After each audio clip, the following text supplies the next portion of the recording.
Joining us today for Primetime Local News is Canadian singer-songwriter Ryan McMahon, and we are speaking on your 2022 tour that may be continuing, maybe not be, but we just wanted to kind of get a look ahead and seeing how strong that support is. So thank you so much for joining us today. Good morning, Shelby. Thanks for hanging out. What's going on? Of course, we're glad to be able to have you on here. Now, can we get a little bit into your tour and tell us maybe what's next that fans can expect? Sure. Well, I've done some kind of dipping the toes in the live music waters solo, just playing some solo dates for the last 3 weeks. They're going to be wrapping in a couple days in Penticton and Chilliwack. I'm back in BC now. Sorry, Lloydminster. And then I'll be kind of playing with my band. A lot of band shows. We've announced some summer music festivals.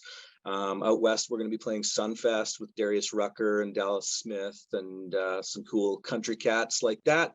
And then after that, a couple other festivals. One is like going to be on like Bowen Island.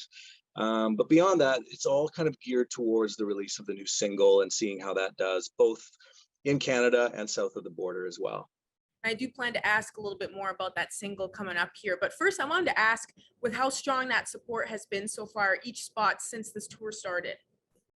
Yeah, the connection with the crowds that are there, and it's different in every town. I don't think it's ever been stronger. I think that I needed them and maybe they needed me. And together it's like the shows themselves are really, they feel really celebratory. And I'm so grateful for that. I mean, after taking 2 forced years off, I don't think I'll ever take a show for granted again, as just business as usual. I don't think there'll ever be that again. And if if I wanted to do a business as usual kind of a career, I think I got into the wrong racket. So I'm glad that it made me appreciate it more, and I think maybe it's doing the same for audiences as well. But it also, in terms of touring, it's like tours of yore, in that there is like really well attended shows, and then every once in a while you kind of get one where maybe it's on a Tuesday and the new single's not out yet, they haven't heard of me. It's a little bit of everything. But I mean, they've been great. I've encountered some crazy weather out in Saskatchewan last week. Very strange. It was like -45 one day, and then the next day it's 4. Yeah, we're used to that here in the border city. We definitely Wow. are with you.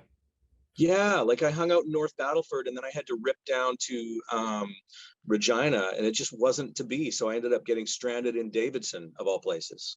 How has the new single been, the One More Fire? I wanted to kind of go into that Right. and speak on what this single is all about and what fans can expect and how is it. Sure.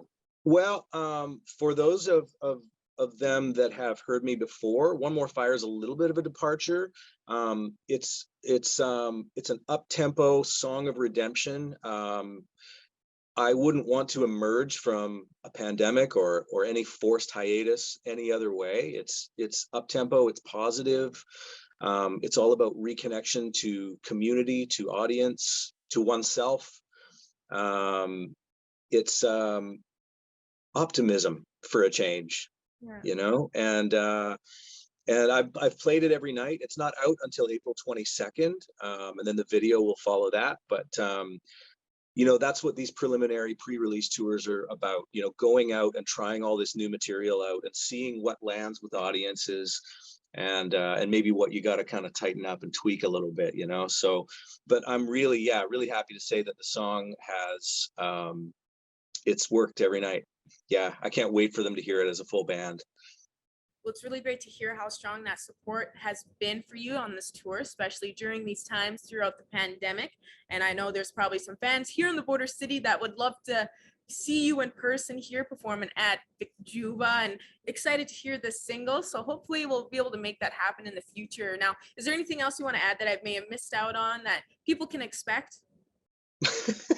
No, you know what? It's funny because I'm all the way back in BC now, but I've heard such great things about the Vic Juba Theater, and I would love to play that. And I'll definitely be shaking my agent's pant leg to try and to get there, because I hear it's a great venue and I'd love to play your community for sure. Perfect. So hopefully we'll be able to make that happen and we'll be able to talk once again in the future. Thanks again so much for joining us today, Ryan. Awesome. Thank you so much.